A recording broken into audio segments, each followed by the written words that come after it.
தமிழக விவசாயிகளுக்கும் மற்றும் தமிழகத்தில் இருக்கக்கூடிய அனைத்து நல்லுள்ளங்களுக்கும் இந்த பார்த்தீங்கன்னா ஒரு சிறப்பான வணக்கங்க. தினசரி வானிலை பற்றி அறிய நம்முடைய யூடியூப் சேனல் பார்த்து சப்ஸ்கிரைப் பண்ணி விட்டுருங்க. இது வரைக்கும் நம்ம சேனல் சப்ஸ்கிரைப் பண்ண பார்த்தீங்கன்னா மறக்காம ஒரே ஒரு சப்ஸ்கிரைப் மட்டும் இந்த விஷயத்தை பண்ணி விட்டுருங்க. இன்றைக்கான தேதி வந்து பார்த்தீங்கன்னா ஏப்ரல் 21 4 2024 ஆகிறது. அதாவது எல்லாருமே கவனமாக கேளுங்க. மழைப்பொழிவு இந்த ஆண்டு அதிகமாக பெய்யும். மழை கண்டிப்பாக இருக்குங்க. மழை கண்டிப்பாக பெய்யும். தயவு செய்து பொறுமையாக இருங்க. இன்னும் ஒரு வாரம் மட்டும் பொறுத்து கொள்ளுங்கள். இன்னும் ஒரே ஒரு வாரம் மட்டும் பொறுத்து கொள்ளுங்கள். கண்டிப்பாக மழை பெய்யும். கண்டிப்பாக மே மாதம் 2 வாரங்களுக்கு நம்ம மழை சொல்லியிருக்கோம். கண்டிப்பாக 2 வாரங்களுக்கு நல்ல மழை காத்திருக்கிறது. மே மாதம் ஒரு வாரம் மட்டும்தான் மழை வந்து குறைந்து காணப்படும். அந்த ஒரு வாரம் மழை இருக்கும், அங்கங்கே இருக்கும். மே மாதம் 2 வாரங்களுக்கு அதிகமான மழை வந்து கடுமையான மழை சுற்றுகள் இருக்கிறது. மே மாதம் அடுத்த மாதம் 2 வாரங்களுக்கு நல்ல மழை பெய்யும். எனவே மழை கண்டிப்பாக இருக்குங்க. தற்பொழுது வரைக்கும் ஏன் மழை பெய்யல? என்ன சார் இப்போ அடிக்கக்கூடிய வெயிலுக்கெல்லாம் ஏன் மழை வர மாட்டேங்குது? இது என்னதான் காரணம் அப்படின்னு கேட்டீங்கன்னா, ஒரே காரணம். அதாவது நம்ம தமிழகத்திற்கும் அந்தமானுக்கும் அந்த இடைப்பட்ட மத்திய வங்கக்கடல் பகுதியில், குறிப்பாக வங்கக்கடலுடைய மத்திய உள்பகுதியில் அந்த உயரழுத்தம் நிலை கொண்டிருக்கிறது. இந்த உயரழுத்தம் தான் தற்பொழுது வரைக்கும் மழை பெய்ய கொடுக்காம இருக்கிறது. அதாவது மழைக்கு சாதகத்தை ஏற்படுத்தாம, ஈரப்பதம் காற்ற கொடுக்காம, வறட்சியான காற்று கொடுக்குது. அதே அதே அதே நேரத்தில் நள்ளிரவு அதிகாலையில் லேசான குளிர் காற்று, குறிப்பாக மதியானம் ஆன பிறகு ஒரு அனல் காற்றாகவும் வெப்ப காற்றாகவும் நம்ம தமிழகத்தில் உள்நுழைகிறது. இதுதான் நுழையக்கூடாது. எப்போதுமே ஈரப்பதம் காற்று நுழையணும். இப்போ வெப்ப காற்று அனல் காற்று வந்தால் எப்படி மழை பெய்யும்? மழையை கொடுக்காது. இந்த உயரழுத்தம் இருப்பதனால தான் மதியானாலே ஏற்கனவே நம்ம தமிழகத்தில் அதிகமான வெயில் வந்து சூரியன் குத்துக்கரை விழுந்து கொண்டிருக்கிறது. இந்த உயரழுத்தம் அதுக்கு மேலே என்ன பண்ணுதுன்னா, அனல் காற்றையும் வெப்ப காற்றையும் தொடர்ந்து அதிகமாக குடிக்கிறது. ஸோ இதுதான் இந்த உயரழுத்தம் இருப்பதனால நம்ம பக்கம் மழை இல்லைங்க. இந்த உயரழுத்தம் எப்போ விலகும் சார்? நம்ம வந்து எதிர்பார்த்தோம், இன்னும் விலை இருக்கணும். அது வந்து போகிற மாதிரி போயிட்டு மறுபடியும் வந்த இடத்துக்கு வந்துடுச்சு. இது கண்டிப்பாக எப்படி இருந்தாலும் மே 10 தேதிக்குள்ளே விலகுங்க. கண்டிப்பாக எப்படி இருந்தாலும் மே மாதம் முதல் வாரம் கூட விலகலாம். ஆனால் மே மாதம் 10ஆம் தேதிக்குள்ளே கண்டிப்பாக இது விலகி தீரும். கண்டிப்பாக மே மாதம் 2 வாரங்கள் மழை சொல்லியிருக்கோம். கண்டிப்பாக இது மே மாதம் இறுதி 2ஆம் வாரம் இந்த உயரழுத்தம் அங்கே வந்து இருக்கவே இருக்காது, காணாமல் போயிடும். கண்டிப்பாக மே 10 தேதிக்குள்ளே இந்த உயரழுத்தம் நம்ம வங்கக்கடலை விட்டு கண்டிப்பாக விலகும். மே 10ஆம் தேதிக்கு மேலே மே முதல் வாரமே மழை பெய்யலாம். மே முதல் வாரம் கூட அங்கங்கே மழை இருக்கும். இது முற்றிலுமாக விலகிய பிறகு மே 10ஆம் தேதிக்கு மேலே பார்த்தீங்கன்னா கனமழை, மிக கனமழை பரவலாக வெளுத்து வாங்கும். கண்டிப்பாக மழைக்கு பஞ்சமே இல்லை. மழை வந்து கண்டிப்பாக இருக்குது. சேர்த்து பெய்ய போகுது. அதாவது ஏப்ரலில் பெய்ய வேண்டிய மழை கூட மே மாதம் சேர்த்து பெய்ய போகுதுன்னு நான் நினைக்கிறேன். ஏன்னா இப்போ வந்து காலங்களே மாறிடுச்சுங்க. இப்போ துபாயெலாம் பார்த்தீங்கன்னா ஒரு ஆண்டு பெய்ய வேண்டிய மழை வந்து ஒரு நாளில் கொடி தீர்த்திருக்கிறது. அதாவது அது வந்து இடிமலை தான். அது வந்து தாழ்வு சுழற்சி மலை தான். ஒரு ஆண்டில் பெய்ய வேண்டிய மழை வந்து வெறும் ஒரே நாளில் அது வந்து இடிமலை தான். அதாவது கிட்டத்தட்ட ஒரு 3 மணி நேரம் தான். மதியானம் 3 மணிக்கு மழை தொடங்கியது, இரவு 10 மணிக்கு விட்டுச்சு.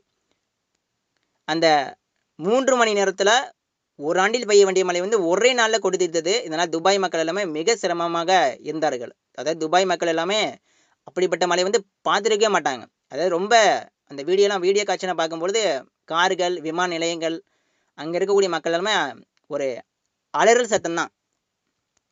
இன்னும் அப்படிப்பட்ட மழை வந்து அங்கே வந்து பெய்திருக்கிறது. ஸோ அதனால் நான் என்ன சொல்கிறேன்னா, ஏப்ரல் மாதம் பெய்ய வேண்டிய மழை கூட நம்ம தமிழகத்தில் மே மாதம் சேர்த்து பெய்யலாம். அதான் ஒரு மணி நேரத்துக்குள்ள 10 முதல் 20 சென்டிமீட்டர் மேலே கூட மழை பதிவாகலாம். எனவே தயவு செய்து பொறுமையாக இருங்க. மழை என்பது விலகலை, மழை கண்டிப்பாக காத்திருக்கிறது. அதற்கான சாதகம் ஏற்படலை. இப்போ ஈரப்பதம் காற்று நுழைஞ்சின்னா இப்போ அடிக்கக்கூடிய வெயிலுக்கெல்லாம் மழை பின்னி அடிச்சிருக்கும். ஈரப்பதம் காற்று தடைபட்டிருக்கிறது. இப்போ அரபிக்கடல் காற்றால் மழை கொடுத்து அரபிக்கடல் காற்றால் கர்நாடகாவில் மழை பெய்யுது. மேற்கு தொடர்ச்சி மலைப்பகுதிகள் மற்றும் இந்த நீலகிரி முதல் கன்னியாகுமரி வரைக்கும் நேற்று நீலகிரி மாவட்டம் முழுவதும் நல்ல மழை பெய்திருக்கிறது.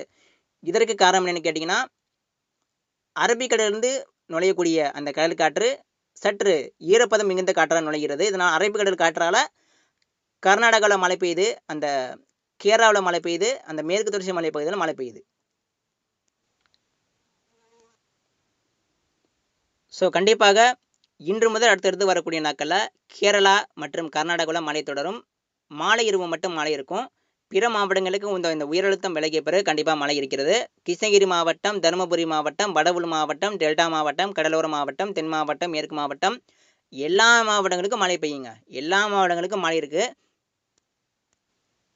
இந்த உயரழுத்தம் விலகிய பிறகு மே முதல் வாரமே மழை வந்து தொடங்கிடும். மே முதல் வாரமே 10 தேதிக்குள்ள மழை படிப்படியாக தீவிரமடையும். மே 10ஆம் தேதிக்கு மேலே தான் பரவலாக மிக நீண்ட பரவலாக மாறும். ஒதுக்கி பெய்யும் போது கண்டிப்பாக ஒதுக்கப்பட்ட இடங்களுக்கும் கண்டிப்பாக நல்ல மழை பெய்யும். ஒதுக்கி தான் பெய்யும். ஆனால் ஒரு நாள் ஒதுக்கினாலும் கவலைப்படாதீங்க. அடுத்தடுத்து வரக்கூடிய நாள் வந்து கண்டிப்பாக மழை பெய்யும். ஸோ அடுத்து நிறைய பேர் வந்து கமெண்ட்ல கேட்குறாங்க. அதாவது கிருஷ்ணகிரி மாவட்டம், தருமபுரி மாவட்டம், வடவுள் மாவட்டம் இது வரைக்கும் மழையே இல்லை சார். மழை பெஞ்சு கிட்டத்தட்ட 10 மாதங்கள் மேலே ஆக போகுது. இது வரைக்கும் ஒரு துளி கூட மழை இல்லை அப்படின்னு கேட்குறாங்க. கண்டிப்பாக அந்த கிருஷ்ணகிரி மாவட்டம், தருமபுரி மாவட்டம், ஈரோடு மாவட்டம், கரூர் மாவட்டம், திருச்சி மாவட்டம், தென் உள் மாவட்டம், வடவுள் மாவட்டம், திருப்பத்தூர், ராணிப்பேட்டை, திருவண்ணாமலை மாவட்டம் மற்றும் சென்னை மற்றும் இந்த வேதாரண்யம் மற்றும் இந்த டெல்டாவுடைய உள்பகுதி தஞ்சாவூர், திருச்சி, புதுக்கோட்டை இந்த உள் மாவட்டங்கள், மத்திய உள் மாவட்டங்கள் முழுவதுமே மே மாதம் 2 வாரங்களுக்கு கனமழை, மிக கனமழை கண்டிப்பாக பெய்யும். கண்டிப்பாக 10 முதல் 20 சென்டிமீட்டர் மேலே கூட கண்டிப்பாக 20 சென்டிமீட்டர் மேலே கூட இந்த ஆண்டு கோடை மழை வந்து பதிவாகலாம்.